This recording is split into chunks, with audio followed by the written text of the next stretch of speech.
مساء الخير. Good evening. Welcome to the 46th Cairo International Film Festival. أهلا بكم في الدورة 46 لمهرجان القاهرة السينمائي الدولي. والماستر كلاس الرئيسي, the main master class of the edition from someone who is currently the president of the jury, the tributee of the Golden Pyramid. هو واحد من أهم الأصوات السينمائية في القرن الحادي والعشرين. إنجازه الفني يتجاوز حدود امتلاك مسيرة سينمائية مدهشة لامتلاك القدرة على تكوين عوالم كاملة، عوالم يجتمع فيها هوسه بعناصر ثلاثة: فوتوغرافيا، الأدب والإنسان.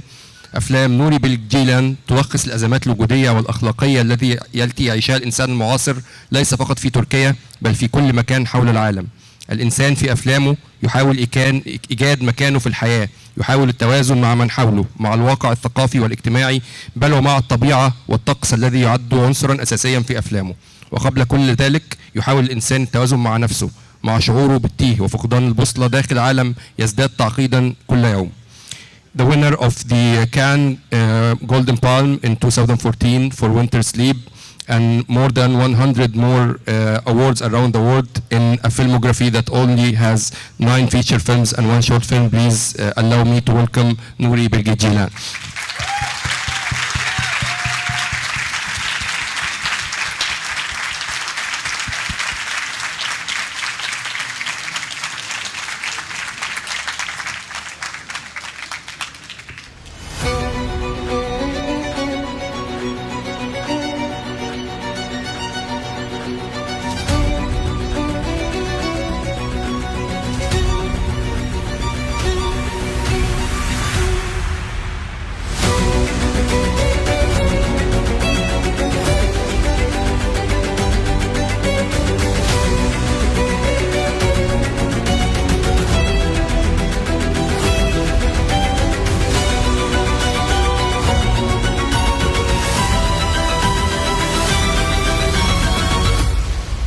There are two main elements that you can notice in the filmography of Nuri Bilgi Jilán.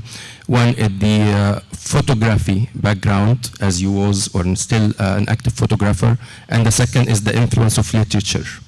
And the influence of literature, how you always mention writers like Chekhov, like Dostoevsky, and different writers. So, can you speak a bit about photography and how it influenced your filmography? When I was 15 years old, I was very introvert person, quite alone, and photography was more suitable to me. You know, you can do it alone. And I never thought of cinema because you have to deal lots of people, which seems impossible to me at that time. But after, when I come to about 25 years old or something, I used to love cinema a lot. And I began to thought if I can do cinema as well, in a, with very small crews, just like photography.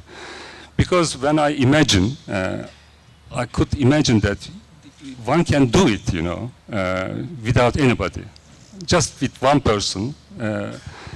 So I started shooting my short film, only myself. And there was no video cameras at that time, so it has to be, I bought a 35 camera. It was an Ariflex 2C. And I started myself. Yeah, but I was shooting without a script. Everything around myself. My family used to live in countryside that time. I used to walk around them and shoot everything, just in the photographic way. But soon I understood that you definitely need a focus puller because you cannot make image and focus at the same time. So I just hired one person, and with 2 persons, I made one short film, and next I made Kasaba, small town, with 2 persons only, in this way. Of course, I used to write the script according to that.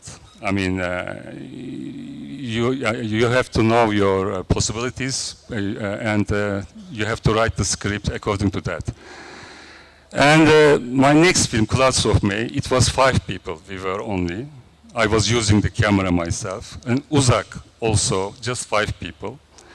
And then I began to feel more confidence in me, and my crew started to grow a little. And accordingly, my scripts begin to be more complex in a way. So now it's quite normal. And you know, human is somebody, I mean, it's something that you are used to luxury also very quickly. Now my sets are 50 people, 60 people sometimes, just a normal set. But I missed those days, but my scripts are far away from them anyway. I think we can vaguely say there are 2 stages in your filmography, depending on this. It's not only about using professional actors or actresses, or using a DP or shooting the films by yourself, because you started using a DP. But I think there are 2 stages. One is the Nuri Gillian, the independent filmmaker who's doing everything by himself, who relies on a small crew, on family members to act, and the big director who now runs those amazing big film sets. Do you think that you evolved personally? Like, do you change, when you changed the way you are doing films, did it change how you write films, how you work about them? Yes, I told it already, yes, of course it changes. You have to write accordingly. I mean, you should know who you are and what money do you have, what budget is it. So you write it, of course, according to that. If you don't write according to that, you are fool, you know. You have to know your possibilities. So now, as I said before, I am more free to write everything. They ask us but to I use the think microphone. when you a small crew and simple stories is better for cinema, I think. Mm-hmm. And when I watch movies, I prefer that kind of movies more, like a chamber music kind of movies, actually. But I can't stop myself writing more complex scripts, in a way. Yeah, and it's obviously getting more and more complex when it comes to raise abstract ideas, because now when I look to the last 3-4 films, maybe starting 3 Monkeys, you are trying to tackle very intellectual and philosophical ideas that I know that many filmmakers are afraid to tackle in their films, and it is becoming a challenge every time. Yeah, because these questions are a challenge for me in my actual life. And these are the questions, I don't know the answers, actually. But I like to walk in these areas, to search for it, and maybe to soothe myself. Maybe it's like a therapy for me to ask these questions and trying to answer them. But I don't know the answers, never. And when you get deeper into it, you are lost, and it's even more complex. Maybe that's why that kind of thing motivates me, you know, to make a movie. Making a movie, it's not easy. I mean, I was never a filmmaker. Finding a very good story, and it doesn't motivate me at all. Story doesn't interest me that much, but the questions is more important. Yeah. But that makes me think about how you start each film. What is the point when you say to yourself that now I'm ready to start writing a new script? This is a difficult question because I don't know the answer. Sometimes after each film, when I start a new project, I really feel quite hopeless. And I think for maybe 1 year that I am finished and I don't want to make any movies at all. And but somehow, from small things, it's like a river, you know, very small streams comes from different places, and they come together, and sometimes maybe I can do. But I am never motivated when I start something. I really start very hopeless. And even when I finish the script, I am not really very motivated. But I always push myself to do something, to do it. I'm not that kind of self-motivated directors, one of them. I am not one of them, and I envy them, you know. Some directors have different projects in their drawer, and I was never like that. When I finish a film, I never have a ready project. It never happened like that. Because if I have old projects, when I make a movie, I change. This change throw me in different places. So I want to make maybe something else. It's unknown thing for me, really. But do you have any old project that you decided to stop, not to do it at all, or? Every day I think about it. But what else can I do in the life? I don't know. I also work as a photographer. I like it very much because you can do it alone. Still, I try to keep it. For my old days, photography seems better, actually. But if I force myself to do something. Sometimes my wife comes with ideas. We generally begin to write together with discussions. It's nice. There is somebody at home. You can brainstorming about things. And I know that she is one of the very few people that can object to you and convince you that this is good, this is bad. Yes, we generally fight about this, especially on the dialogue stage. I'm afraid when we come to the dialogue stage, then the fights will start again. But it's good, of course, to fight on the dialogues. So you and her, you made together Climates as main actors, and you worked with your family, with your parents in the first films, and now you work with professional actors. Can you compare the three experiences, working with amateurs, being the actor by yourself, and working with professionals? Actually, both of them are great. It depends on the project a little bit. For a Bergman movie, I mean, you cannot work with the amateurs, of course. But for Kiarostami movie, amateurs are better, and it depends on the project. But I adore both of my actors. But in my late movies, I prefer professionals more. Because I began to write my last 3 movies maybe, more precise dialogues, and I don't want them to change. With the amateurs, you have to change them all the time according to their ability, but the real professionals they can only they can do if you don't want your dialogues doesn't change. And they can memorize much better also. I like professionals more now. But in some small roles, I still use amateurs. Because for amateurs, there is this kind of advantage. You have millions of faces. You have a choice of different faces, like Fellini did, you know. So, or Bresson, for instance. The face was important for him, and you have more choice if you work with the amateurs. And for Bresson movies, for instance, you don't need professionals, of course. Yeah, but you didn't like the experience of acting at all.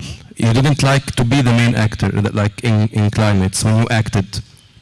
Yeah, I hated it, and it's very difficult. I'm a shy person, you know, and in acting, I'm always shy, so I didn't like it. But I want to try something, and I want to understand something. That's why I tried this. And I learned many things, of course, about acting when I act. and I understood actors also very well. So I think I know better how to direct them after acting. You mentioned the faces in Fellini and in Bresson's films, but also faces in your films are very significant. You have this signature of casting people who they have faces that tell you something about them. They are very unique on camera. Do you have a special procedure of casting? What do you look for in finding your actor? I don't know, a kind of meaning that I cannot describe, you know, specific to the character. And I don't start with the preconceived ideas, you know. Generally, of course, you imagine some kind of face when you write the character, but when you make the casting, generally you select completely different face.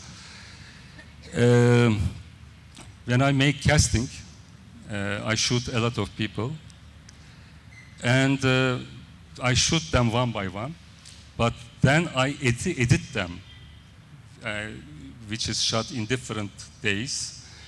The girl and the boy, which is shot also alone, I edit them in a simple way to understand the chemistry between them. But casting is really important, half of the process. And working on set, now you have a team, a close team, mainly a cinematographer that you work together. How could you get free from the control of a filmmaker who photograph his movies to using someone else, a DP, to carry your vision? Yeah, how you shifted easily to work with the cinematographer instead of shooting your films? Actually, I didn't intend to do it, but when I acted in Climates, I had to hire one, you know. When I worked with a cinematographer, I liked it, you know. I saw that there is no need to be a cinematographer at the same time. It was silly in a way. So I can control everything with another cinematographer.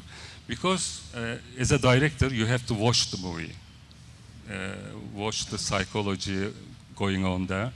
So when you use the camera, you cannot do it because you have to be careful, the framing, etc. It's nonsense to use the cinema. I was obsessive about the framing, but it was something silly I understood later on.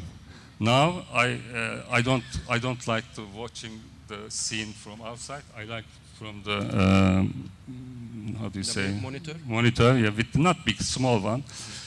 So I can small one I like better. I just watch the movie just like an audience when I shoot it. I forget everything just like audience, yeah. And then I think I can control the actors better in that way. And I just look at the acting mostly.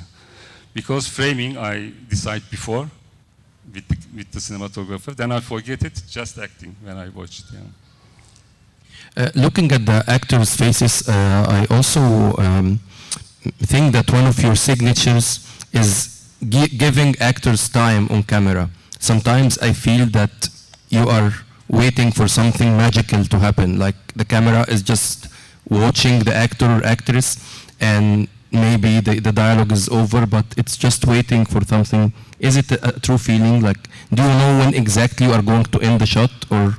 Never. I never know. I shoot it till the end. From each angle, I shoot it till the end, all the scene.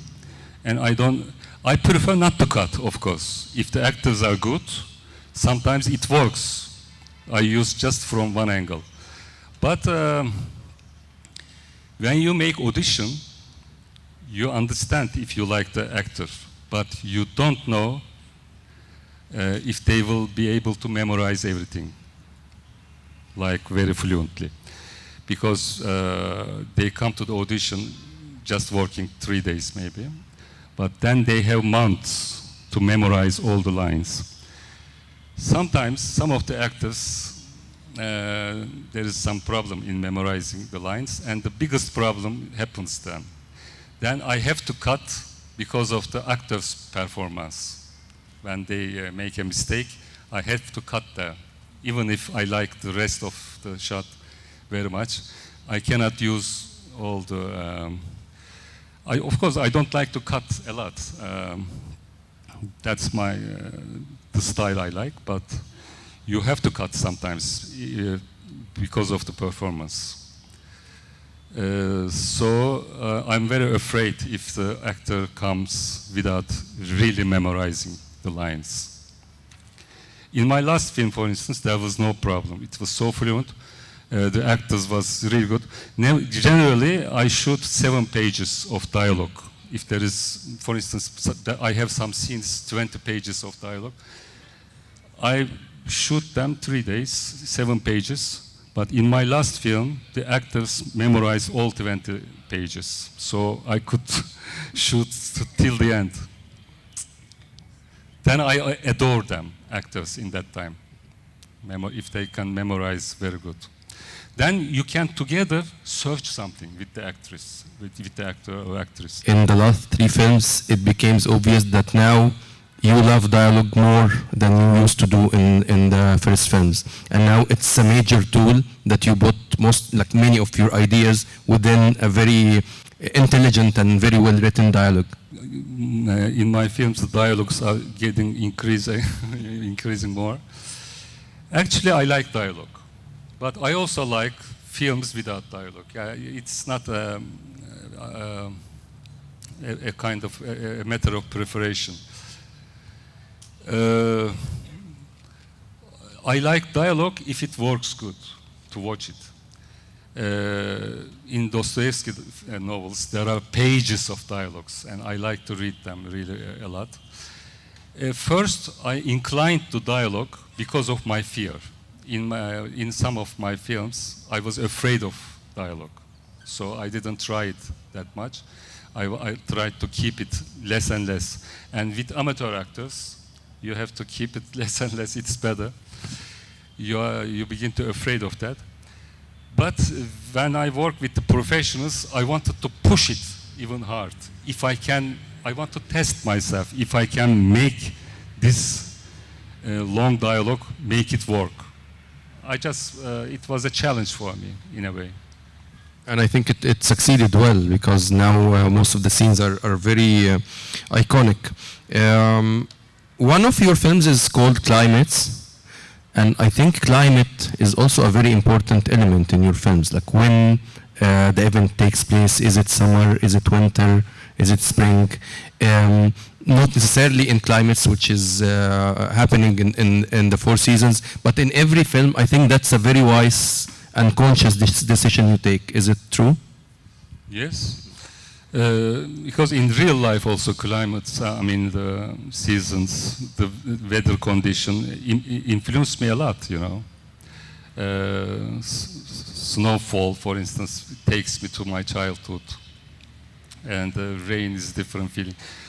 So it's a, I think, strong element to use for filmmakers. Why not use them to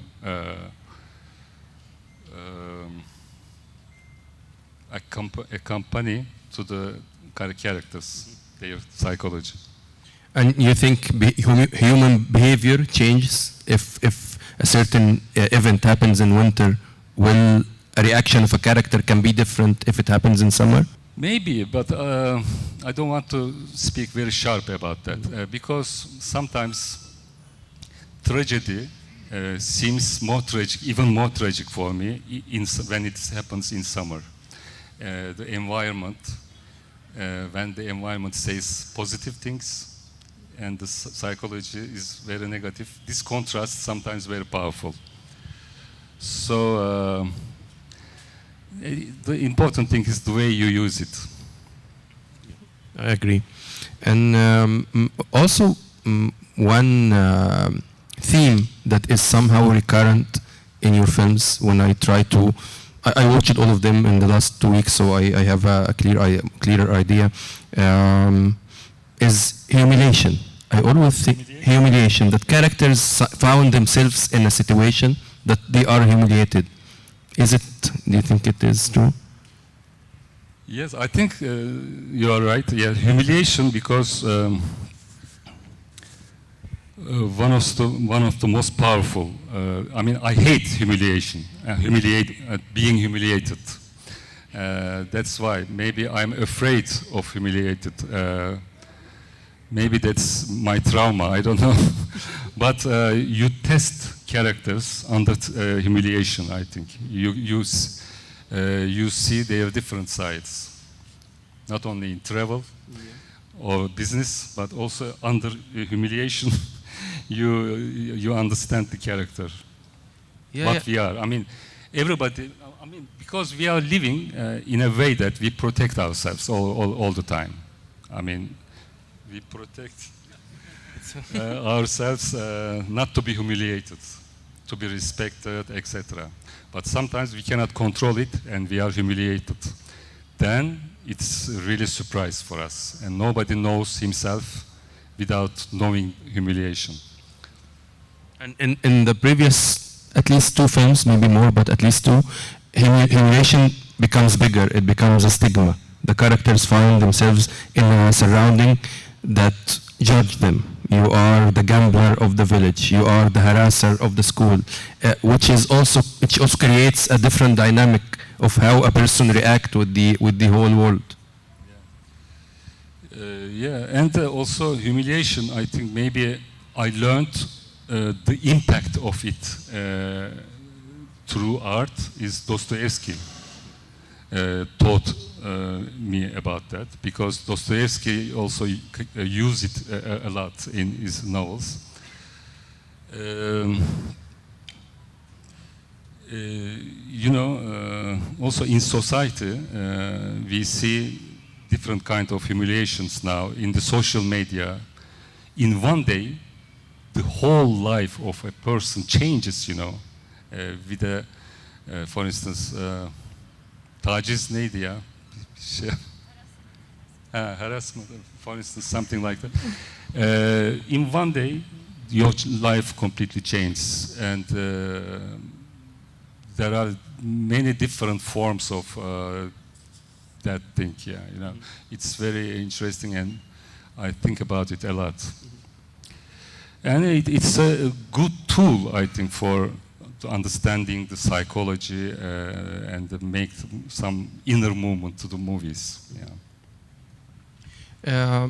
I think the effect of this also is more obvious when it is a small or a closed society, because most of your films happens not in the center of the city.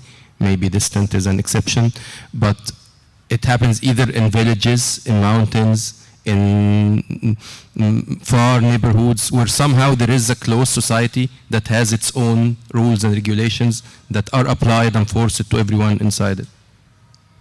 Yes, but after social media, I think the whole world is a small town now. So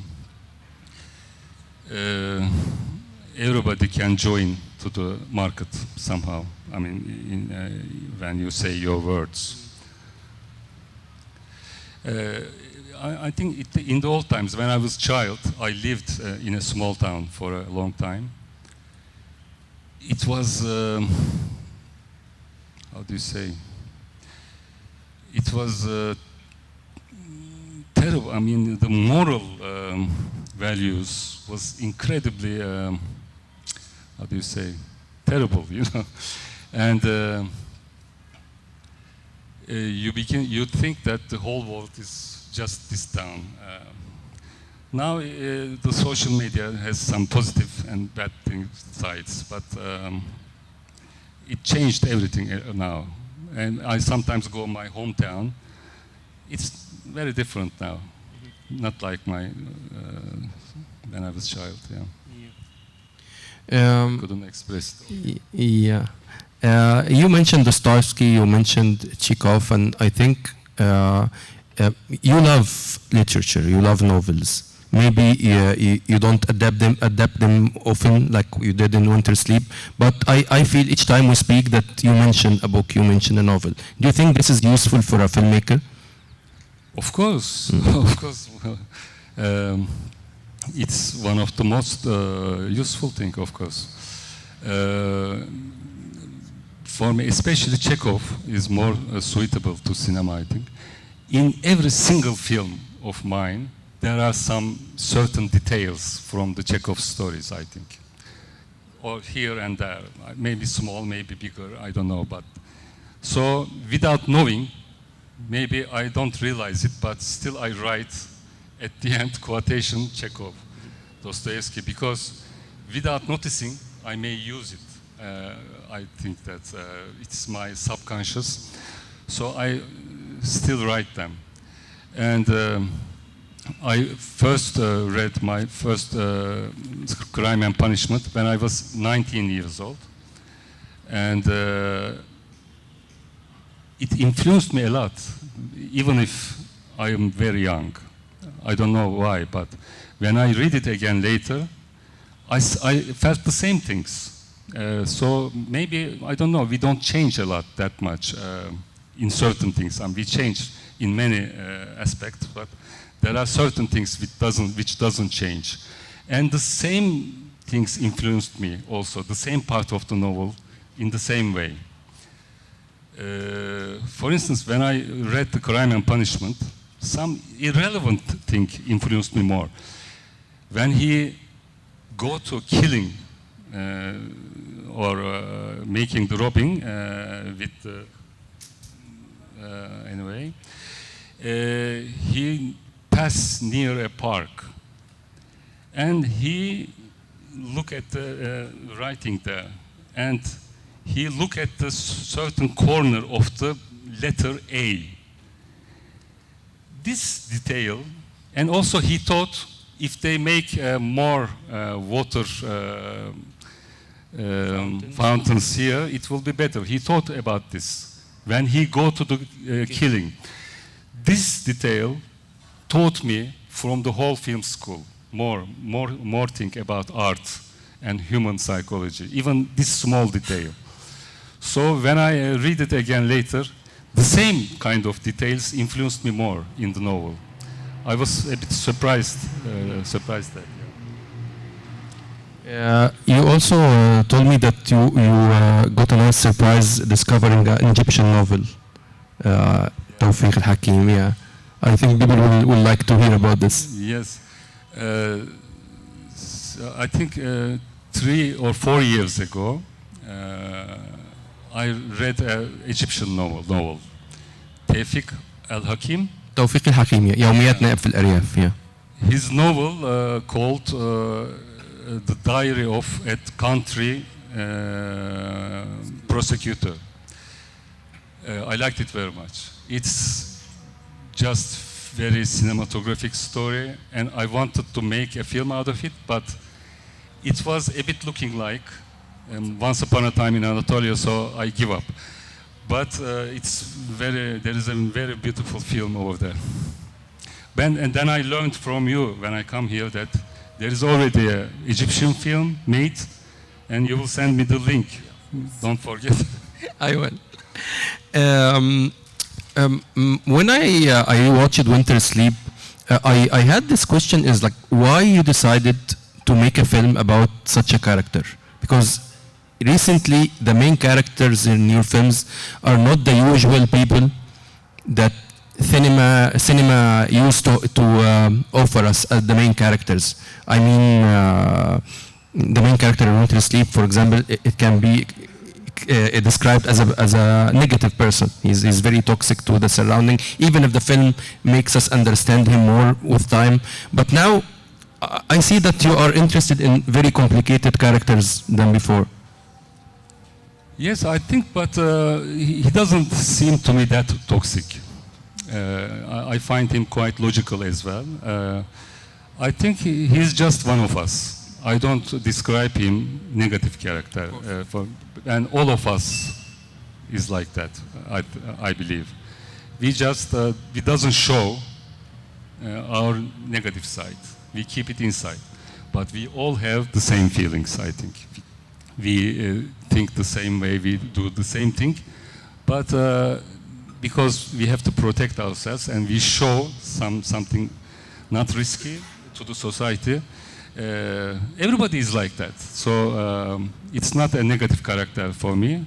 just a complicated human being as every one of us.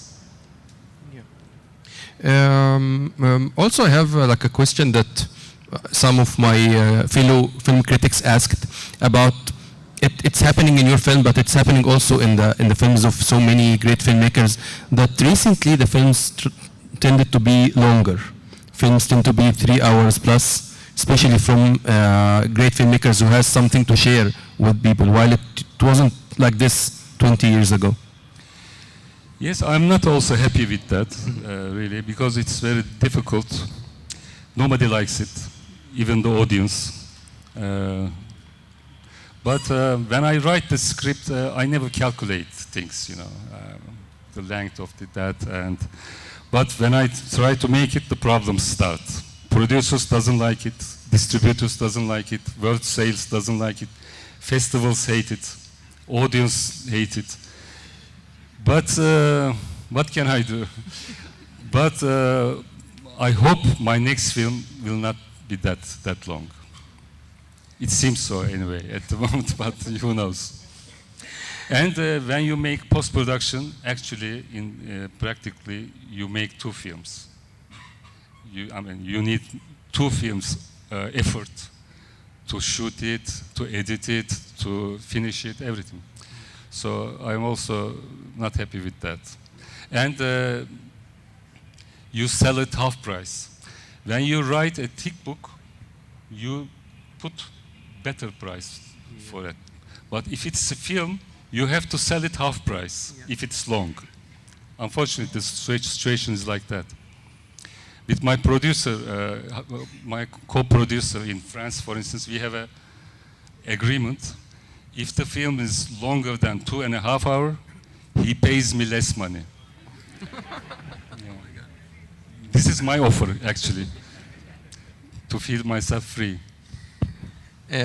You mentioned post-production and how you finalized this, and you was always inspiring to speak about how you rediscover the film in the editing and how the editing helped you to understand how filmmaking goes. So can you share a bit about this? Yeah, editing for me important. Not for every filmmaker is important. For instance, Belatar, it's not so important because he used to say, I make my editing in 2 hours. But for my cinema, it's important because I go on searching on editing. The meaning, when you write the script, human psychology is so complex is that you cannot guess everything, you know, at the beginning. You intend something and shoot like that, but in the editing, you see that you made a mistake. Human is not like that. When the images clash each other, you understand you made a mistake. This is not the psychology. There is something wrong here. So when I understood this reality, I begin to shoot a lot. If the character should cry in some scene, I also shoot him laughing at the same time because we sometimes behave just the opposite to hide what we feel. So I prefer going into the editing with alternatives a lot and levels of feelings, not only one level. So the final adjustments and editing only is the only place you have time for thinking, because in the shooting you have to hurry, you know, you don't have time to adjust everything. So I shoot also because of thanks to the digital technology, I shoot also preparation, the first shots, everything. But I made also films before digital times. My first 3 movies is pellicule. But in pellicule times, for instance, Uzak and the previous films, Uzak, there was just 13 hours of all shoot material, and now it's about 200 hours. Wow. So there is huge difference. But what do you prefer? Do you prefer having the freedom of having 200 hours or being like very focused to have only 13 hours? What do you prefer between the two scenarios? Can you repeat? I mean, like, do you prefer to have 200 hours of material, or maybe that's too much? No, it's not too much. If I have time, I shoot even more. Because shooting 200 hours, you need time. And I spent my money on time, on shooting. I mean, I like long shooting times because I like to think during the shooting. So my budget is high, not because my actors are expensive. Just I spend time on shooting, more time. Maybe that's why digital was liberating. We're giving for me, yes, not for everybody, yeah. But for my style, yes. But you don't have the same positive feelings regarding composing music or writing music to films. You don't like to. Myself? Yeah, no, I mean like to have a composer writing music for you. No, I am not. I don't have any ability for that. Yeah. But why you decided this? Why you decided not to have a composed music to films?